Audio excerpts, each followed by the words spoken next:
జుట్టు జుట్టు జుట్టు ఉంటే ఏం కాదు, బట్టతల ఉన్న వాళ్ళకి ఎంత ఉపయోగం చెప్తాడు.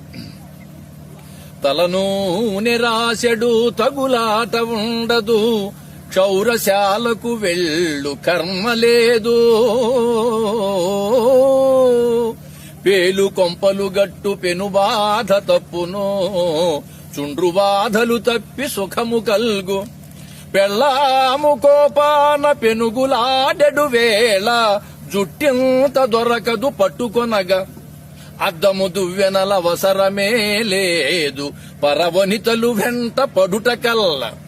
కడకు కుంకుడు సీకాయ ఖర్చు మిగులు, తలకు స్నానంబు చేయుట సులభమౌను. ఇన్ని గణనీయ లాభంబులెంచి చూడ, బట్టతల కల్గు వాడే పో భాగ్యశాలి.